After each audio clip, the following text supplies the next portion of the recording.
Chapter 1531, An Aggressive Choice. Lelaki tua itu tidak bisa berbuat apa-apa terlepas dari kemarahannya. Aku akan membiarkan kelancanganmu meluncur hari ini, nak. Lagi pula, kamu berada di kandang sendiri. Jangan jatuh ke tangan aku suatu hari sekarang. Dia memiliki sedikit wajah yang sebenarnya tersisa di hadapan Jiang Chen. Jiang Chen tersenyum tipis. Su Wanxing mengatakan sesuatu seperti itu juga, tapi dia akhirnya bergabung dengan Ordo. Apakah kamu berencana untuk menyalinnya? Siapa yang akan kamu ikuti? Embedded Savages. Itu bukan pilihan yang buruk. Kultivasi kamu berarti bahwa orang-orang barbar itu mungkin melemparkan kamu beberapa tulang. Petik 2. Pria muda itu telah kehilangan semua harapan pada apa yang disebut para ahli kaisar terpencil ini. Apakah mereka semua dilemparkan dari cetakan yang sama? Sementara itu, lelaki tua itu hampir cukup marah untuk batuk darah. Jiang Chen membandingkannya dengan seekor anjing. Jiang Chen, kamu akan menderita kemurkaanku. Dia merasa mustahil untuk berdagang humor dengan pria yang lebih muda. Frustrasi saja sudah cukup untuk menyakitinya dengan cara yang hampir nyata. Dia pergi secepat dia datang. Melihatnya menghilang ke langit menyebabkan Vermilion Bird menghela napas lega. Karena itu tidak datang pada kampanye melawan Ordo, ia tidak tahu tentang formasi 9 labirin dan perancu Jiang Chen. Dari semua orang yang hadir, sarafnya adalah yang paling kuat. Yang paling mengkhawatirkan adalah kemungkinan pecahnya perkelahian. Ada lebih banyak hal dari orang tua itu daripada yang terlihat, Jiang Chen. Dia jauh lebih kuat dari Su Wanxing. Aku memperkirakan dia berada di atas wilayah Empyrean kecil. Petik 2. Mid Empyrean ranah, kalau begitu. Jiang Chen juga merasakannya, sampai pada kesimpulan yang sama. Iya nih, dia harusnya berada di sekitar tingkat keempat. Penilaian burung berasal dari pengalamannya. Jika aku berada di puncakku, Empyrean tingkat 4 akan menjadi sepotong kue, tapi ya.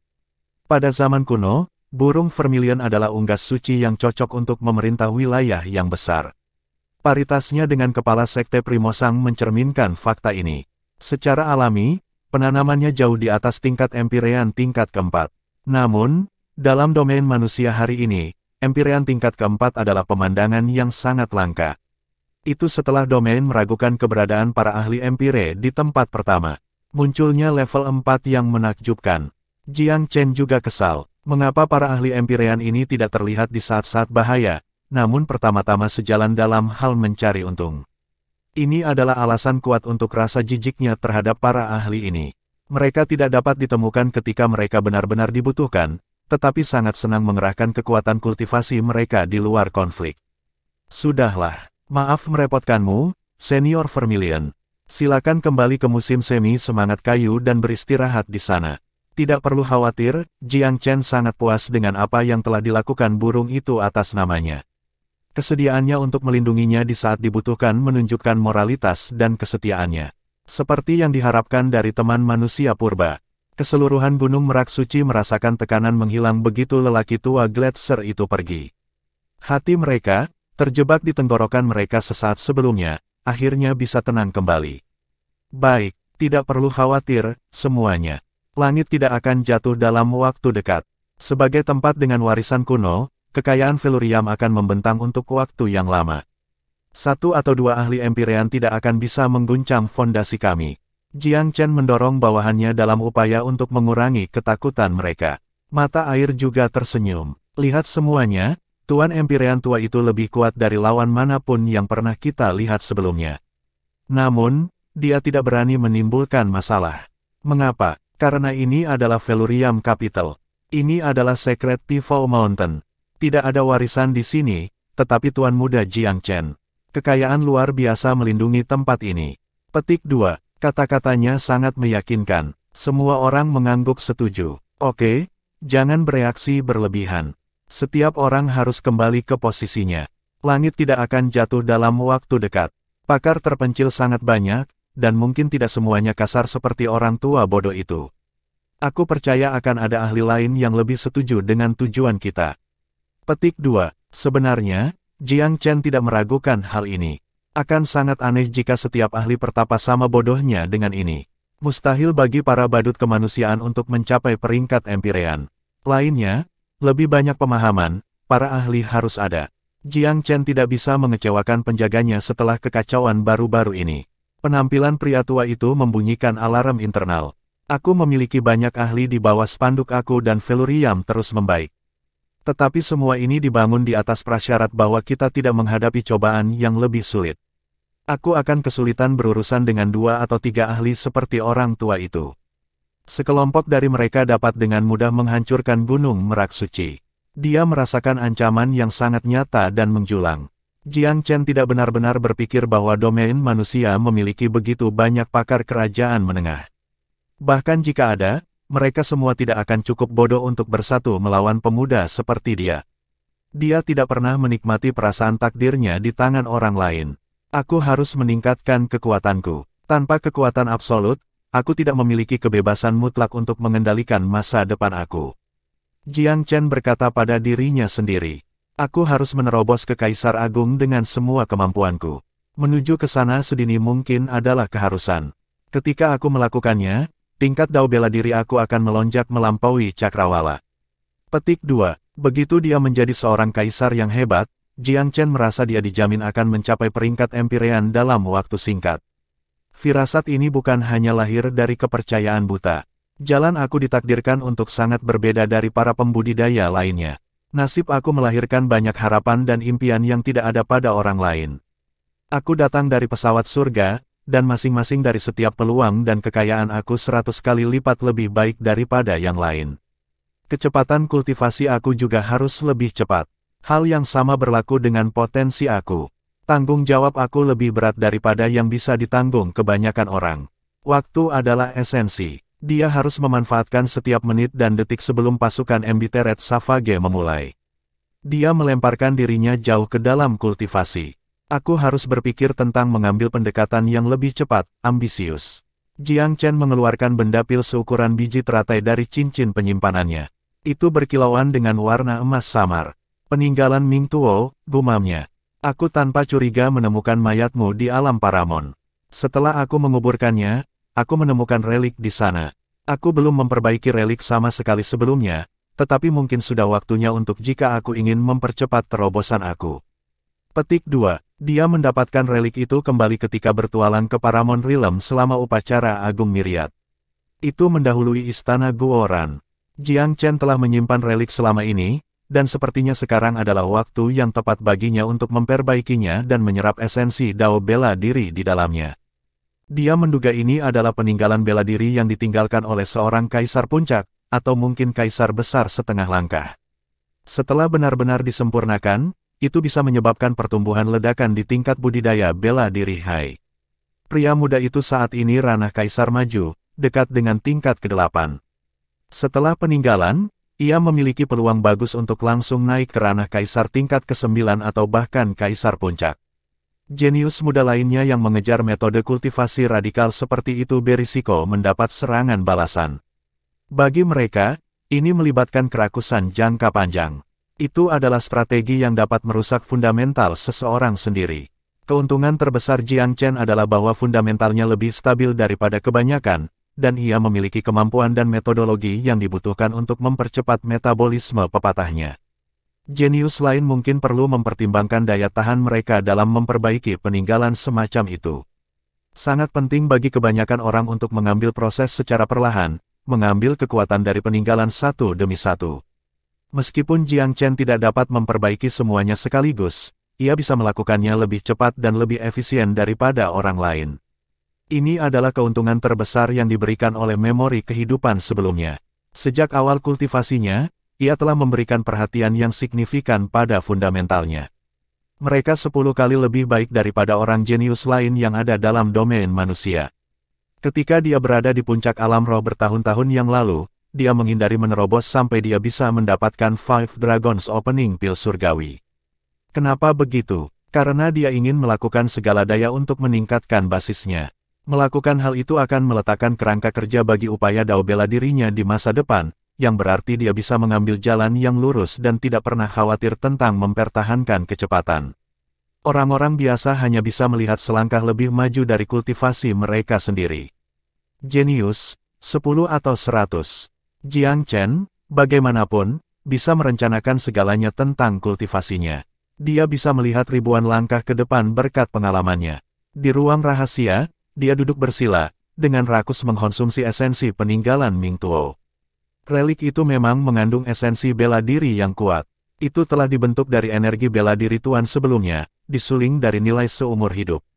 Seorang kultivator normal dengan terburu-buru memperbaikinya kemungkinan besar akan menderita cedera serius akibat bumerang energi yang kuat. Kerusakan meridian dan samudera ki seseorang sangat tidak mungkin. Hasil terbaik jika terjadi kecelakaan adalah cedera serius. Di sisi lain, Jiang Chen menemukan pemurnian sepele peninggalan. Dia menyapu relik itu sedikit demi sedikit, mengendalikan ritme penyempurnaan dengan sempurna. Master sebelumnya dari peninggalan Ming Tuo ini benar-benar jenius saat masih hidup. Dia tidak akan bisa dengan sempurna mengkristal esensi Dao bela dirinya dengan sempurna.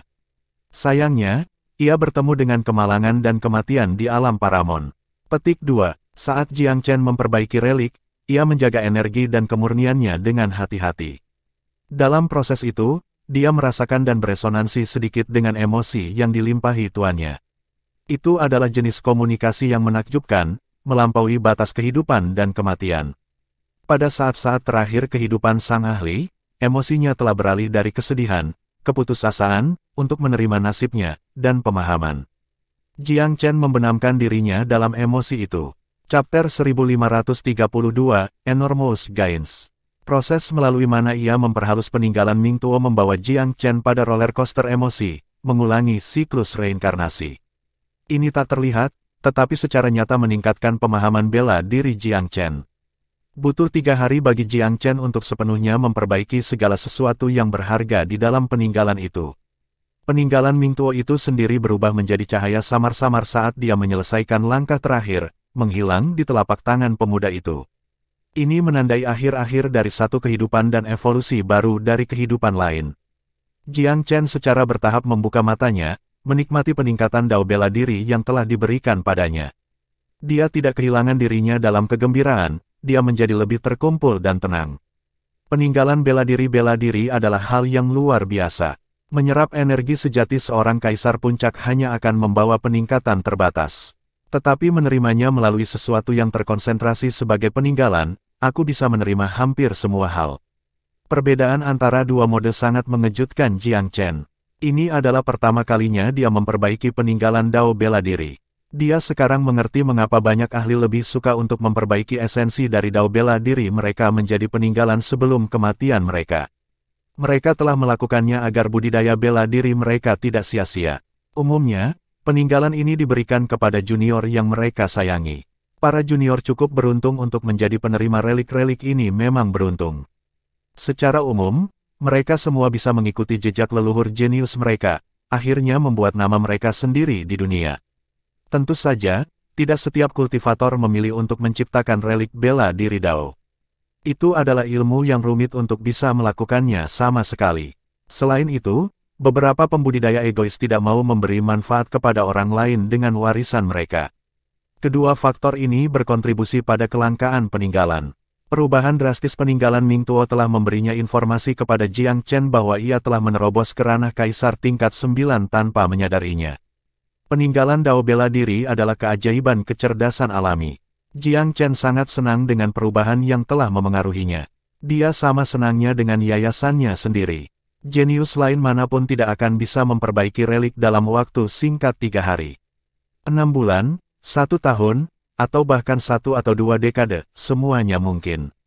Jiang Chen telah berani memperbaiki relik dalam 3 hari karena 2 alasan. 1.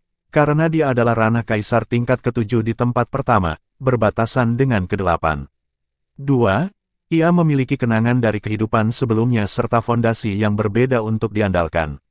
Keuntungan-keuntungan ini ditambahkan bersama-sama menciptakan keajaiban 3 hari. Jiang Chen tidak cukup senang dengan kemajuannya saat ini. Dia sangat ingin masuk ke ranah kaisar besar dengan momentum yang tersisa. Namun, upaya awal menunjukkan bahwa pemahamannya tentang kekuatannya sendiri agak belum matang.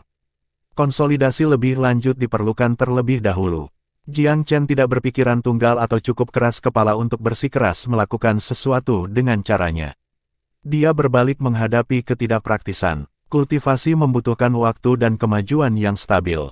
Dibandingkan dengan yang lain, kecepatan kultivasinya sudah luar biasa. Sudahlah, aku hanya selangkah dari dunia Kaisar Agung, jadi aku tidak melihat terlalu terburu-buru. Setelah menyerah pada dorongan hatinya, Jiang Chen mengeluarkan 2 cincin penyimpanan dari cincin penyimpanan lain. Hehe, Su Wanxing dan Xiahou Jing. Salah satunya adalah seorang ahli terpencil, yang lain keturunan dari rumah Pulau Miriat Abis. Cincin penyimpanan mereka pasti memiliki banyak harta. Petik 2. Ketika dia pertama kali mendapatkan cincin itu, dia telah mencoba dengan kasar memaksanya terbuka. Namun, ternyata dia sedikit kurang meskipun metode rahasianya. Cincin itu tidak mau menurutinya. Dia ingin mencobanya lagi setelah menerobos dengan kultivasinya. Dia berada di ranah Kaisar Puncak sekarang. Mungkin celah kecil yang sebelumnya kurang dijembatani sekarang. Jiang Chen menggunakan seni rahasia untuk memanggil kesadarannya, perlahan membuka cincin penyimpanan Su Wanxing perlahan. Setiap cincin penyimpanan memiliki segel masternya. Ketika tuannya mati, lebih dari setengahnya akan lenyap, tetapi segel yang tersisa tetap sulit untuk dihancurkan. Syukurlah, dia punya banyak metode rahasia untuk menghadapi kunci semacam itu. Aku tidak bisa melanjutkan melewati titik ini terakhir kali. Su Wanxing menempatkan penghalang besar di sini. Pria tua itu sangat berhati-hati. Apakah dia ingin menutup jari-jarinya dari luar kubur? Jiang Chen tidak berkecil hati. Dia terus meributkan masalah itu. Klik, kilasan inspirasi menuntun Jiang Chen untuk membuka segel secara tiba-tiba. Baik, sekarang tingkat ini terbuka, cincin penyimpanan seharusnya tidak jauh di belakang. Jiang Chen agak cemas. Dia ingin tahu dengan sangat buruk apakah si bodoh tua itu menyimpan sesuatu yang menakjubkan. Cincin penyimpanan pertapa Empyrean masih merupakan sesuatu yang sangat dinanti-nantikan. Para pakar Empyrean ini umumnya berusia lebih dari 10.000 tahun. Mereka telah hidup lebih lama dari generasi pakar manusia saat ini. Harta mereka harus mengandung banyak hal yang lebih langka dari yang diperkirakan. Meskipun Jiang Chen sudah sangat kaya, terutama setelah penggerebekan order, semakin banyak harta yang berkualitas semakin baik. Ketak, Jiang Chen senang mendengar pembukaan kunci terakhir. Cincin penyimpanan Su Wanxing terbuka di depan matanya.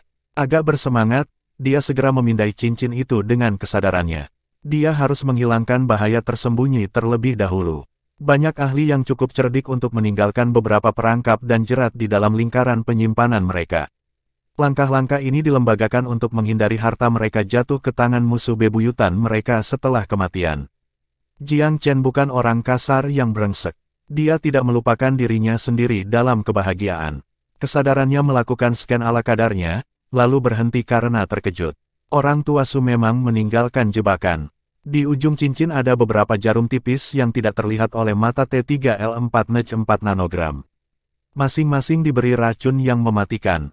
Tidak mungkin bagi mereka untuk menyakiti orang yang mereka tusuk, tetapi racun bisa menjatuhkan kultivator pada saat mereka menyebar. Bajingan tua licik, Jiang Chen berkata pada dirinya sendiri, lalu mengisap jarum berujung racun ini menggunakan metode khusus. Setelah berurusan dengan mereka, dan memeriksa tidak adanya perangkap lain, ia mulai menghitung rampasan. Baiklah, baiklah, dia menarik napas tajam hanya dengan satu sapuan matanya. Jiang Chen telah melihat lebih dari sekadar bagian kekayaan yang adil. Dia adalah penguasa dari Velurium Capital, dan kubah Gunung Pivot Suci secara mengejutkan memiliki persediaan yang baik dalam hak mereka sendiri. Tetapi kekayaan sisa Kaisar Pivot tidak bisa dibandingkan dengan harta Su Wanxing. Yang satu adalah penguasa dari sesuatu yang sama menonjolnya dengan Velurium, dan yang lainnya, hanyalah beberapa pertapa lama yang berkeliaran. Hidup selama ini memiliki kelebihan. Dia berhasil menghemat banyak uang dalam masa hidupnya. Jiang Chen menghela nafas panjang ketika dia melihat harta yang menumpuk di mana-mana di dalam ring. Batu roh tidak bisa dihitung. Yang paling penting, batu roh orang tua itu bukan batu roh suci biasa, tetapi batu roh-roh tingkat tinggi. Sama seperti ada herbal roh pangkat langit, juga ada batu roh langit. Secara alami, batu roh langit berhubungan dengan kaisar-kaisar besar daripada para ahli Empyrean. Satu batu roh langit dapat ditukar dengan 10.000 batu roh suci, dan lelaki tua itu memiliki puluhan hingga ratusan juta di antaranya. Para ahli Empyrean sangat kaya, oke. Jiang Chen tidak tahu harus berkata apa. Sebagai putra seorang kaisar celestial di kehidupan sebelumnya, dia telah melihat dan memiliki lebih dari ini. Dia terkejut pada kenyataan bahwa kekayaan seorang ahli empire jauh melampaui yang dimiliki seorang pembudidaya biasa dalam wilayah manusia. Perbedaannya adalah siang dan malam. Haha, membunuh seorang ahli empire itu berisiko, tapi cukup menguntungkan. Jiang Chen tersenyum mencela, lalu terus menghitung rampasannya.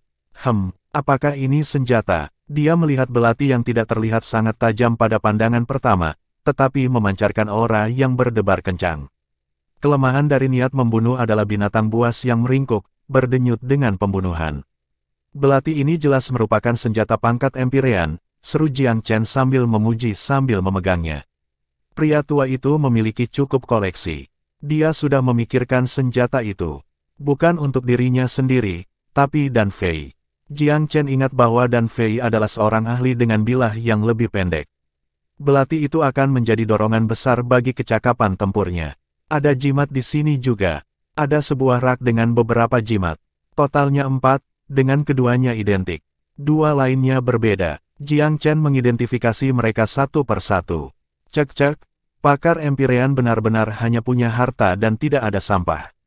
2 jimat yang sama adalah Empirean setara dengan Imperial Advent Defense Talismans. Petik 2. Jimat ini dapat secara instan meningkatkan pertahanan seseorang ke ranah kerajaan yang pernah diaktifkan. Itu bisa memungkinkan seseorang untuk mengambil kekuatan penuh serangan Empirean tanpa terluka. Hahaha, orang tua Su Wanxing adalah tipe yang egois. Harta karun ini tidak terlalu berguna baginya, tetapi dia masih tidak memberikannya kepada juniornya. Mengambil kepemilikan jimat-jimat pertahanan raja ini menyenangkan dan menyesali Jiang Chen. Dia tidak bisa membuat jimat khusus untuk dirinya sendiri untuk saat ini, tetapi orang tua itu memiliki 2 jimat. Mereka dapat digunakan masing-masing 3 hingga 5 kali. Seorang kultivator akan menemukan mereka sangat efisien dalam pertempuran melawan lawan tingkat yang sama, seperti menumbuhkan sayap untuk harimau. Mari kita lihat apa yang 2 itu. Jiang Chen bersemangat tinggi. Dia menemukan bagaimana menghitung rampasan bisa. Dari 2 jimat lainnya, satu memiliki cahaya yang lebih tajam. Dia tertawa setelah mengidentifikasi itu. Seperti yang aku duga, ada jimat ofensif juga. Jimat ini berperilaku seperti jimat kekaisaran Onslaught, tetapi itu adalah kerajaan Empirean. Hal ini memungkinkan para kaisar yang hebat untuk sementara menyerang dengan kekuatan Empirean. Tidak buruk, tidak buruk. Petik 2. Apa jimat yang tersisa? Jiang Chen bahkan lebih berharap tentang yang terakhir, mengambilnya. Chapter 1533, I'm Rich. Jimat terakhir mengguncang Jiang Chen ke inti. Itu adalah spesimen langka dari jimat penyembunyian. Jimat penyembunyian luar biasa karena menyembunyikan setiap jejak kehadiran seseorang. Tidak terlihat oleh mata, tidak terdengar oleh telinga, tidak terdeteksi oleh kesadaran, sepenuhnya menyatu dengan nyanyian hampa. Hanya mereka yang memiliki kesadaran paling tajam yang bisa menyadari bahwa ada sesuatu yang salah melalui gangguan terkecil. Jimat penyembunyian disukai oleh pembunuh, tetapi mereka juga sangat sulit dibuat. Sangat sedikit dari mereka ada di dunia. Nilai dari jimat penyembunyian jauh melampaui jimat ofensif atau defensif dari tingkat yang sama.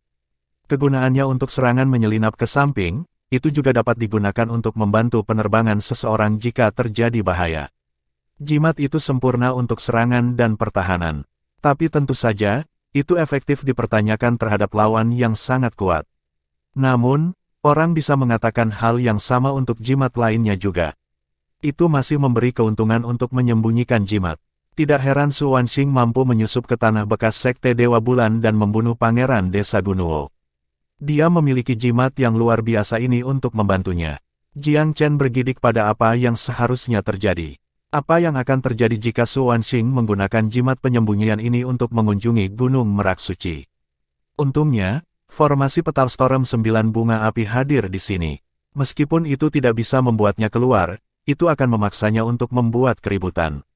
Su Wanxing pasti datang, tetapi merasa mustahil untuk menghancurkan formasi tanpa terdeteksi. Mungkin itu sebabnya dia tidak mengambil risiko. Petik 2. Ini tebakan terbaiknya. Jika Su Wanxing ingin menyingkirkan Jiang Chen, cara termudah dan terbaik adalah dengan membunuhnya. Apa gunanya berpura-pura menyerang pangeran yang buas? Jimat dapat menciptakan peluang luar biasa. Untungnya, aku bisa menjebaknya dalam formasi 9 labirin. Kalau tidak, akan sangat sulit untuk membunuh seseorang menggunakan jimat ini. Petik 2. Konflik menguji apakah keunggulan satu pihak cukup untuk mengatasi kelemahan pihak lain. Formasi 9 labirin telah cukup kuat untuk menjerat Su Wanxing, melumpuhkan kemampuan ahli untuk menggunakan jimat.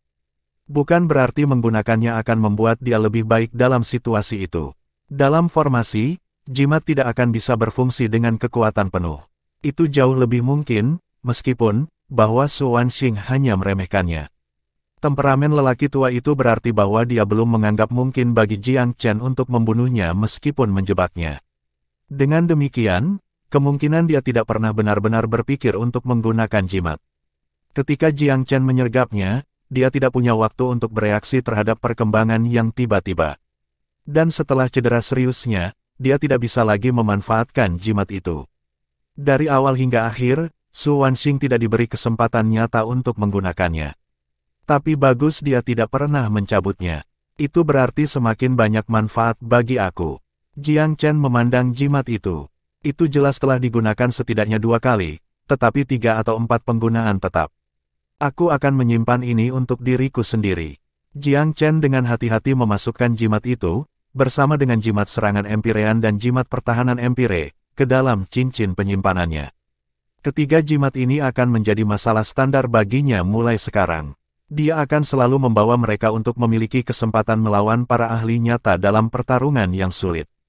Jimat pertahanan Empirean yang tersisa bisa menjadi hadiah yang potensial. Utilitas masing-masing dan setiap harta harus dimaksimalkan, tidak peduli apa. Keempat jimat hanyalah puncak gunung es kekayaan Su Wanxing. Kebanyakan orang akan menemukan sebagian besar barang-barang di sini luar biasa indah, tetapi Jiang Chen tidak menganggapnya sebagai barang berharga. Hal-hal yang diperuntukkan bagi kaisar besar khususnya, Jiang Chen berkumpul dan menyisihkan. Dia berencana untuk memberikan semua itu sebagai hadiah kepada bawahannya. Su Wanxing telah memiliki banyak barang berharga dan tampaknya memiliki kecenderungan menjadi tikus paket. Cincin itu dipenuhi harta, bahkan 100 kaisar agung yang disatukan tidak akan bisa dibandingkan dengan seorang ahli kaisar dalam hal kepemilikan. Para ahli Empirean sangat pandai menambah kekayaan. Jiang Chen harus mengakui fakta ini. Dia mengabaikan segala hal yang berhubungan dengan pil di atas ring, melirik sekilas pada harta lainnya, tetapi pil-pil yang dimurnikan tidak menarik atau tidak sebanding dengan waktunya. Dia memberi mereka satu sapuan, lalu menyingkirkan mereka semua. Tetap saja, pil itu luar biasa menurut standar duniawi. Pil-pil itu memberikan peluang luar biasa bagi hampir semua kaisar besar. Dia akan memberikan ini saat yang tepat. Jiang Chen hanya mempercayai pilnya sendiri. Sebagai ahli pil dalam kehidupan sebelumnya, ini adalah poin yang sulit. Dia memang menyukai ramuan roh jauh lebih baik. Semangat herbal adalah ciptaan alam daripada karya kecerdasan. Mereka jauh lebih cantik baginya melalui asal murni mereka. Dia menyukai spesimen alami dan belum diproses ini. Su Wanxing memiliki banyak ramuan roh dalam koleksinya. Sangat disesalkan, bahkan seorang ahli Empirean seperti dia hanya berhasil mengumpulkan sebagian besar ramuan roh pangkat langit. Namun, ada lebih banyak pohon daripada rata-rata yang dimiliki kaisar besar. Ramuan roh pangkat langit pria tua itu berjumlah ribuan. Banyak hal yang bermimpi Jiang Chen hadir di sini. The Heaven Cloud Ganoderma, misalnya. Bahan yang diperlukan untuk pil supremasi kaisar, dan Su Wanxing memilikinya 10. Apa pria tua yang kaya? Jiang Chen mengamati. Dia telah mencoba membeli ini selama beberapa tahun dengan keberhasilan yang terbatas. Tapi disinilah mereka, 10 di antara mereka rapi satu sama lain, duduk di ring penyimpanan pria tua itu. Selain itu jelas bahwa ramuan roh tingkat ini memiliki sedikit manfaat untuk Empirean tingkat ketiga Su Wanxing. Meski begitu, dia dengan rakus menempel pada mereka. Dia lebih suka membiarkan mereka mengumpulkan debu di dalam cincin penyimpanannya daripada membiarkan mereka menguntungkan dunia. Apakah semua ahli Empirean ini benar-benar pelit? Tapi itu bukan tempat Jiang Chen berbicara. Dia telah memperkaya dirinya sendiri dengan mengeksploitasi sifat kikir Su Wanxing. Dia menginventarisasi ramuan roh pangkat langit ini dengan penuh semangat. Dia tidak akan mendistribusikan ini sebagai bagian dari rampasan. Hanya di tangannya nilai-nilai herbal dapat dimaksimalkan. Kedua ramuan roh ini secara terpisah terkandung dalam wadah roh berkualitas tinggi.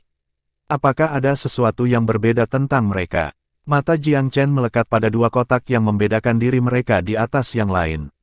Dia menarik napas tajam ketika kotak dibuka. Herbal roh peringkat surga. Jamu herbal juga memiliki peringkat. Bagi para penggarap fana, pangkat langit adalah yang tertinggi yang bisa mereka harapkan untuk dilihat dalam hidup mereka. Pada kenyataannya, ramuan roh pangkat langit hanya dinamai begitu karena mereka di atas pangkat bumi. Mereka berkorespondensi dengan kaisar besar dan bukan kaisar. Dengan kata lain, herbal roh peringkat langit tidak bertahan dalam ujian Dao Surgawi. Orang-orang yang berhasil mengatasi badai diklasifikasikan sebagai herbal roh peringkat surga. Semua nama untuk memastikan, tetapi yang diperlukan untuk mengkarakterisasi mereka sebagai efektif untuk ahli Empyrean. Jiang Chen dipenuhi dengan keakraban setelah melihat dua ramuan roh. Ini adalah jenis yang paling banyak dia hubungi. Meskipun kualitas mereka relatif lebih rendah dibandingkan dengan saudara seangkatan mereka di surga, namun ia tetap merasa nyaman. Tidak buruk, tidak buruk. Jiang Chen bermain-main dengan dua herbal roh peringkat surgawi, hilang sejenak dalam ingatan masa lalunya yang bangga. Dia merasa sulit untuk mempertahankan kendali dirinya. Aku harus bekerja keras untuk memahami dan melampaui Dao Surgawi, sehingga aku bisa masuk dan menjelajahi alam surga. Mengingat kehidupannya yang dulu menyebabkan semua emosinya yang tertekan membengkak. Butuh beberapa saat sebelum dia memadamkan emosinya. Dia menyingkirkan ramuan roh peringkat surga di tempat yang aman, dia tidak memiliki kegunaan untuk mereka sekarang, tetapi dia yakin di masa depan, seseorang tidak akan pernah memiliki terlalu banyak harta yang luar biasa. Setelah mengambil persediaan pil dan ramuan herbal, Jiang Chen secara selektif menahan beberapa barang lainnya, meninggalkan sebagian besar untuk disisihkan untuk yang lain. Su Wanxing telah mengumpulkan metode yang paling luas dari semuanya. Ada puluhan ribu buku tebal di dalam cincin penyimpanan, merinci metode langka dari setiap varietas. Orang tua itu adalah seorang kolektor yang cerdik. Dia telah mengurutkan perpustakaannya menjadi rak buku, yang disusun berdasarkan level. Tut-tut, orang tua itu telah merampok dan merampok seluruh hidupnya ya. Sulit bagi orang biasa untuk mengumpulkan semua ini, bahkan jika dia hidup selama 10.000 tahun. Jiang Chen menemukan ini agak luar biasa. Dia memiliki ketertarikan yang bisa diabaikan pada buku-buku itu sendiri, tetapi mereka pasti sangat berharga. Chapter 1534, The Mysterious Chain Cell. Kitab suci kuno tidak menarik sedikit pun bagi Jiang Chen. Dia sudah berkomitmen untuk mengenang nilai tulisan suci lemari besi yang jauh lebih mendalam di setiap aspek. Namun, tulisan suci milik umat manusia dan harus meresap kembali ke masyarakat. Dia membolak-balik mereka sebentar, sebuah rencana kasar sudah ada dalam pikirannya. Setelah itu, ia memeriksa sisa barang-barang di cincin penyimpanan Su Wanxing tetapi tidak menemukan hal lain yang bisa digunakan. Tepat ketika dia akan menyimpulkan temuannya, sebuah kotak tersembunyi di sudut menarik perhatiannya. Mengapa sebuah kotak terjepit di celah kecil ini? Rasa ingin tahunya terguncang, dia dibawa oleh kotak yang muncul setelah segala sesuatu lainnya telah dipertanggungjawabkan. Dia mengambilnya tetapi tidak membukanya dengan tergesa-gesa. Dia menempatkannya jauh dan mengetuk senjata tersembunyi di kunci kotak. Kercang, kunci dibuka, membuka isinya. Bertentangan dengan harapannya, tidak ada jebakan. Untuk memastikannya, ia mengaktifkan mata Tuhan untuk memeriksa apakah ada bahaya tersembunyi sebelum mendekat ke kotak. Itu dihiasi sangat indah di bagian dalam dan dibagi menjadi 3 partisi. Setiap partisi berisi objek seperti pil. Jiang Chen bergetar ketika melihat mereka. Mereka terlalu akrab. Peninggalan Dao bela diri. Dia tidak bisa mempercayai matanya. Peninggalan Dao bela diri ini sangat mirip dengan yang ia baru sempurnakan, kecuali mereka memiliki kualitas yang jauh lebih tinggi. Ini jelas merupakan peninggalan tingkat kaisar yang hebat. Bagaimana mungkin orang tua itu dapat menangani ini? Pertanyaan membanjiri benaknya sebagai Empyrean Master yang biasanya tidak banyak digunakan untuk peninggalan kaisar yang hebat. Tapi kolektor yang rajin tidak akan peduli tentang itu. Harta apapun, asalkan bernilai, memiliki tempat dalam koleksi mereka. Namun, mengumpulkan 3 peninggalan Dao bela diri dengan kualitas kaisar yang hebat masih merupakan prestasi yang sangat mengesankan. Mereka sangat jarang. Sebagian besar pembudidaya mendekati akhir masa hidup mereka masih akan memiliki harapan untuk keajaiban terjadi. Tidak semua orang memiliki keberanian untuk menyerah pada impian mereka dan menyaring esensi Dao bela diri mereka menjadi peninggalan. Itu tidak realistis. Bahkan jika mereka memiliki keberanian, itu akan sia-sia jika mereka tidak memiliki seni rahasia untuk melakukannya. Haha, mengapa orang tua itu jauh lebih disukai secara tiba-tiba? Jiang Chen membuang semua pikiran negatif setelah mengarahkan pandangannya pada relik. Bagaimanapun juga, kejutan yang menyenangkan telah menunggu di akhir. Ini akan sangat berguna. Dia hampir tidak bisa memikirkan sesuatu yang lebih baik. Peninggalan ini benar-benar akan mempercepat kultivasi aku setelah aku menerobos ke Kaisar Besar. Ini tidak seperti kerajaan Empire akan menjadi hop, jam, dan skip away, tetapi itu akan sangat mengurangi waktu yang aku butuhkan untuk melakukan terobosan. Jantungnya bergetar. Itu adalah pertama kalinya dia merasa hidup begitu menyenangkan dan layak dinanti-nantikan. Dia mengambil langkah lebih dekat ke pesawat surga. Mereka hampir bisa dijangkau begitu dia memasuki kerajaan Empyrean. Pikiran itu sendiri sudah cukup untuk menyebabkan bibirnya melengkung tanpa sadar. Meskipun sudah puluhan tahun sejak ia bereinkarnasi di benua Divine Abyss, ingatannya belum berkurang sedikit pun. Bahkan, mereka hanya menjadi lebih jelas dengan setiap momen yang berlalu. Dia menghargai keluarganya, teman-teman, dan rekan-rekannya dalam kehidupannya saat ini, tetapi ayahnya dari kehidupan sebelumnya akan selalu tetap di hatinya. Cinta antara ayah dan anak tidak pernah bisa digantikan. Ayah, tunggu aku. Kamu adalah kaisar surgawi dari alam Taiyuan. Bahkan kehancuran pesawat surga tidak akan membunuhmu. Aku tidak tahu apakah kamu ada hubungannya dengan reinkarnasi aku, tetapi aku tahu bahwa kamu adalah alasan mengapa kehidupan aku sebelumnya dipenuhi dengan jutaan tahun kenangan indah terlepas dari konstitusi Yin aku. Aku akan selalu ingat pengorbanan yang kamu buat untuk meramu Pil Sun Moon. Ayah, aku akan segera menemukanmu. Jiang Chen dipenuhi dengan tekad yang gigih. Segel rantai berbentuk tetesan di dalam kesadarannya merasakan tekadnya dan meneteskan beberapa tetes cairan bening. Cairan mirip air mata itu bercahaya jelas sebagai kosmos kuno dan tampaknya mengandung kekuatan yang tak terlukiskan. Rasa dingin merambat di punggungnya. Apa yang sedang terjadi? Segel rantai bereaksi terhadap tekad aku. Dia senang dengan reaksi segel yang tiba-tiba. Ayah pasti menanamkan keinginannya ke dalam kesadaran aku dalam bentuk meterai. Tetesan air, mereka memiliki kedalaman dan kekuatan untuk mereka. Nalurinya mengatakan kepadanya bahwa tetesan air mengandung cukup kekuatan untuk menghancurkan seluruh dunia jika dilepaskan. Bahkan para Empyrean terkuat pun tidak dapat memancarkan kekuatan sebanyak itu. Bahkan, mereka akan langsung berubah menjadi debu sebelum kekuatan luar biasa itu. Segel itu terlalu dalam. Tampaknya ayah pasti memiliki andil dalam reinkarnasi aku. Mungkin segelnya adalah semacam pesona keselamatan atau kristalisasi harapan ayah. Jantungnya berdetak kencang ketika dia mengingat cinta ayahnya. Butuh beberapa saat sebelum dia akhirnya menenangkan diri. Segel itu telah kembali ke keadaan tidak aktifnya, seorang penjaga yang diam dalam kesadarannya. Hatinya dipenuhi kehangatan. Ayahnya sangat menyayanginya di kehidupan sebelumnya. Meskipun mereka telah terpecah belah, cinta dan perhatiannya masih ada. Mungkin ayah mengapa aku bisa berkembang di dunia ini seperti ikan di air. Tanpa restunya, akankah ingatan aku cukup untuk membawa aku begitu banyak kesuksesan? Jiang Chen selalu berpikir bahwa meteoriknya naik ke puncak di benua Divine Abyss semata-mata karena gudang pengetahuannya yang sangat besar. Tetapi sekarang jelas bahwa dia memberi dirinya terlalu banyak pujian. Semakin tinggi dia naik, semakin rumit segalanya menjadi. Segala sesuatu tidak lagi dapat dianggap sebagai nilai nominal. Kesuksesannya semua pasti karena kekayaan yang diberikan oleh ayahnya. Ini sangat menghiburnya. Dia mengatur cincin Su Wanxing ke samping dan pindah ke cincin Xiao Jing. Dia menghela nafas setelah bermain-main dengan itu sedikit. Cincin penyimpanan dari Myriad Abyss Island dilindungi oleh segel yang jauh lebih canggih. Bahkan pada tingkat kultivasi aku saat ini, aku masih tidak dapat membukanya.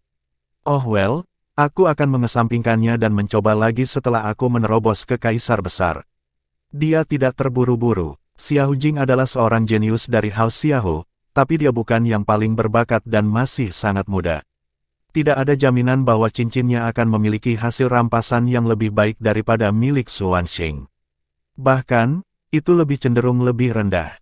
Tentu saja, prioritas utama Jiang Chen bukanlah untuk menjarah harta di dalamnya, tetapi untuk menemukan petunjuk atau petunjuk tentang situasi di Myriad Abyss Island. Dengan menganalisis harta ini, dia bisa mengetahui seberapa kuat rumah Xiao sebenarnya. Setelah memilah emosinya, ia keluar dari budidaya pintu tertutup.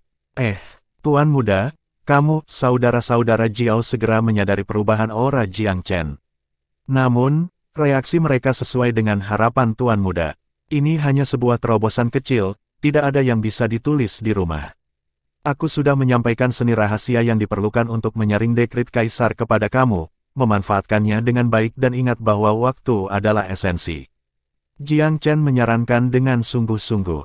Saudara-saudara saling bertukar pandang. Mereka menganggap diri mereka jenius di dunia kultivasi, tetapi dibandingkan dengan Jiang Chen, kecepatan mereka adalah siput. Terobosan tampak biasa seperti makan dan minum untuk tuan muda mereka. Dia dibuat satu hampir setiap hari, membuat semua orang terdiam. Menilai dari auranya, kemungkinan dia sekarang hanya selangkah dari Kaisar Agung. Dia sudah menjadi makhluk yang menakutkan di dunia Kaisar, orang hanya bisa membayangkan betapa menakutkannya dia begitu dia menerobos. Keduanya dipenuhi dengan kejutan dan penghormatan. Mengikuti seorang raja muda seperti dia mungkin adalah kekayaan dan jaminan terbesar mereka saat dunia turun ke kekacauan. Orang-orang cacat yang pahit adalah kekhawatiran langsung Jiang Chen saat keluar.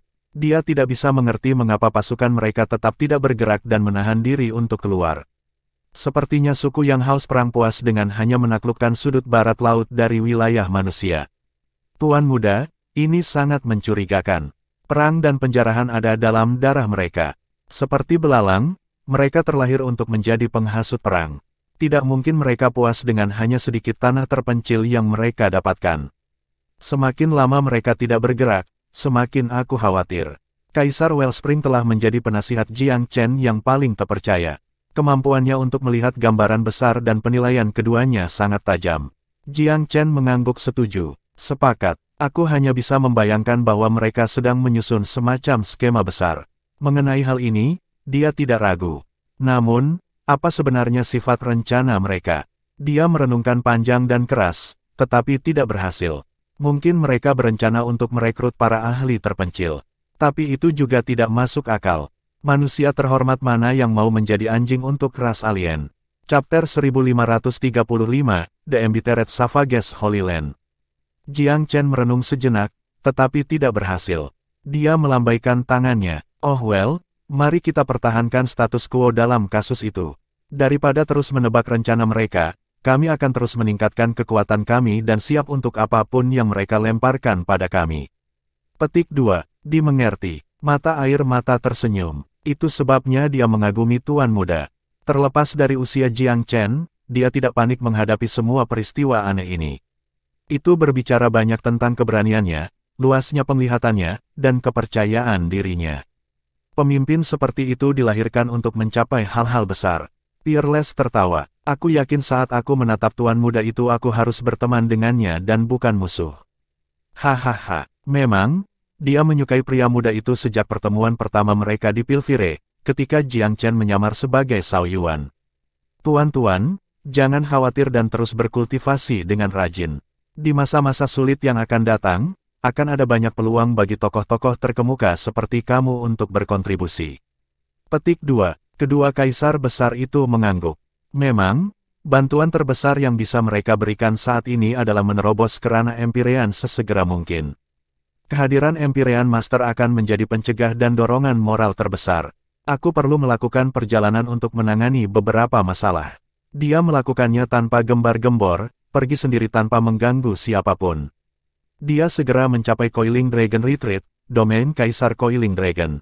Tuan Muda, bukankah kamu berada di pengasingan? Angin apa yang membuatmu tersinggung? Coiling Dragon bertanya dengan senyum bahagia. Coiling Dragon, aku datang untuk memberikanmu kesempatan. Oh, Kaisar Agung menggosok tangannya dengan penuh semangat. Tuan Muda itu bukan orang yang mengecewakan. Hehe, Tuan Muda, jangan biarkan aku menggantung. Peluang apa? Petik 2. Tanpa basa-basi lagi, Jiang Chen menghasilkan peninggalan kaisar besar di telapak tangannya. Peninggalan ini mengandung esensi dao bela diri dari Kaisar Agung tingkat puncak. Ah, peninggalan kaisar yang hebat. Coiling Dragon memerah karena kegirangan. Kamu pernah mendengar tentang mereka? Jiang Chen berkata dengan heran. Barang-barang ini jarang terlihat. Bagaimana Coiling Dragon tahu tentang mereka? Kaisar Agung menggaruk kepalanya dengan tawa. Hehe. Aku pernah mendengar Yang Mulia Pivol menyebut mereka sekali waktu. Tampaknya sulit untuk disempurnakan, dan kebanyakan pembudidaya enggan untuk membuat peninggalan seperti itu. Petik 2. Jiang Chen tersenyum. Kamu benar, itu sebabnya kamu beruntung. Coiling Dragon tertawa terbahak-bahak. Tentu saja, tetapi kekayaan terbesarku adalah klanku bertemu denganmu, Tuan Muda. Saat itu, dia terjebak di ranah kaisar tingkat puncak. Hidupnya sudah mendekati akhir, sehingga lemah bahkan angin sepoi-sepoi bisa meniupnya. Itu telah diperpanjang berkat pil Pinecrane yang diberikan oleh Jiang Chen, memungkinkannya untuk lancar mencapai ranah kaisar yang hebat. Dia mendapatkan bimbingan pemuda itu sekali lagi sesudahnya. Bersama dengan bantuan pil supremasi kaisar, dia menerobos lagi. Meskipun kultivasinya masih tertinggal di belakang sebagian besar kaisar besar di Velurium, kemajuannya cepat kilat. Relik itu pasti akan meningkatkan kekuatannya lebih jauh dalam waktu singkat. Garis keturunan Coiling Dragon mengalir di nadimu, jadi aku punya harapan besar untukmu. Kamu akan mencapai tahap puncak segera dengan peninggalan ini dan akan siap untuk menantang kerajaan Empyrean. Ingat, ranah itu memiliki arti yang sama sekali berbeda bagi kamu. Kamu akan menjadi sayap naga yang tumbuh, terbang ke langit. Petik 2. Naga yang melingkar merasakan darahnya mendidih. Tuan Muda, yakinlah aku tidak akan berusaha untuk membayar kepercayaan kamu. Petik 2. Jiang Chen mengangguk. Peninggalan ini paling cocok untukmu. Tidak ada orang lain yang memilikinya. Petik 2. Kaisar Agung menyeringai. Hehe, aku mencapai kerajaan besar belum lama ini, jadi aku punya banyak ruang untuk perbaikan, kan? Jangan khawatir Tuan Muda, bibirku tertutup. Petik 2. Masalah seperti itu benar-benar perlu dirahasiakan, atau mungkin menimbulkan kecemburuan. Jika kamu menerobos di masa depan, katakan saja kepada orang lain itu karena warisan dalam garis keturunanmu terbangun. Tidak perlu menyebutkan relik tersebut. Petik 2. Dimengerti. Coiling Dragon sangat tahu pentingnya masalah ini. Bagaimana Jisan terlambat? Jiang Chen tiba-tiba teringat dia belum pernah melihat teman seperjuangannya ini untuk waktu yang lama. Dia meninggalkan kota untuk mendapatkan pengalaman di dunia luar segera setelah mencapai ranah kaisar. Oh, bunga bersinar di mata Jiang Chen. Langkah seperti itu pada saat seperti itu memang berani. Oletert lebih berbakat daripada aku. Dia mengatakan bahwa di masa kacau kita, seorang pria berkarakter harus meninggalkan tandanya dan membuat nama untuk dirinya sendiri. Petik 2. Jiang Chen tertawa dan menasihati dengan sabar. Haha, bagus. Ambisinya adalah terpuji. Sayangnya, aku akan melakukan hal yang sama kalau bukan karena tanggung jawab aku yang berat. Terlepas dari peninggalan, ada juga token giok ini. Aku telah menyimpan beberapa metode pemurnian aku di dalam. Ikuti saja mereka. Ingat, jangan gegabah atau takut. Lanjutkan seperti biasanya. Ada beberapa risiko yang terlibat dengan memperbaiki relik, tetapi dengan kontrol yang cukup dan kurangnya terburu-buru yang tidak semestinya, masalah tidak akan terlalu parah. Pada usia Coiling Dragon, dia tidak akan berusaha dengan gegabah untuk hasil cepat seperti seorang pria muda. Domain Savage hanya sekitar 1/10 dari ukuran domain manusia, paling tidak setara dengan wilayah terkecil di 8 wilayah atas. Tanah mereka juga jauh kurang subur jika dibandingkan. Hanya saja, mereka adalah orang yang galak dan ulet, karakter mereka ditempa oleh lingkungan yang buruk. Karenanya, mereka dapat bertahan hidup tidak peduli krisis yang mereka hadapi. Bahkan perang penyegelan iblis kuno telah meninggalkan beberapa bekas luka. Tentu saja, itu sebagian karena tanah mereka terlalu tandus sehingga tidak ada iblis yang ditempatkan di sana, membuat mereka terhindar dari bencana besar. Tanpa terlalu banyak ancaman dari iblis-iblis itu, jurang Savage dengan manusia yang terluka semakin menyusut, sampai-sampai mereka hampir saja menyusul. Di dalam tanah suci mereka, di dalam kuil kuno, pengorbanan saat ini hampir berakhir. Prajurit yang tak terhitung jumlahnya telah menerima baptisan ritual, pisau tajam mereka siap untuk kampanye baru. Salam untuk nenek moyang yang memalsukan bambu dan binatang suci. Suku kita akan selalu menang. Para prajurit mengangkat tombak tulang mereka tinggi-tinggi, memperlihatkan otot-otot mereka yang berotot, kerangka tinggi, dan tubuh yang meledak-ledak. Asap menutupi langit di atas kuil. Lampu merah samar-samar berkedip di dalam. Pada saat berikutnya, seorang lelaki aneh dan kurus berjalan keluar dengan kepala besar yang tidak proporsional. Seekor binatang buas mengikuti dari asap, tampak seperti singa, tetapi bukan singa. Mulutnya dipenuhi dengan taring jahat yang sepertinya masih meneteskan darah mangsanya. Kalung yang sama jahatnya terbuat dari tulang yang menempel di dada pria tua itu. Ditambah dengan tubuhnya yang kurus, dia membuat pemandangan yang sangat aneh. Anak-anak, kuburan Embaget Savage aku, kamu tak terkalahkan dengan restu dari Dewa Savage. Tiba-tiba dia berkata dengan suara serak. Seperti Injil tersuci di dunia, suaranya membuat para prajurit yang berkumpul menjadi hiruk-pikuk. Dia jelas adalah sosok tingkat leluhur tertinggi, penghormatan dari para pejuang yang kuat membuktikan statusnya yang seperti dewa. Dia menyipit sedikit, berjemur dalam suasana tentara yang panas sebelum pertempuran. Tapi cahaya yang bersinar tiba-tiba berkobar di matanya yang tampak mengantuk saat dia menatap tempat tertentu di langit. Siapa yang pergi ke sana?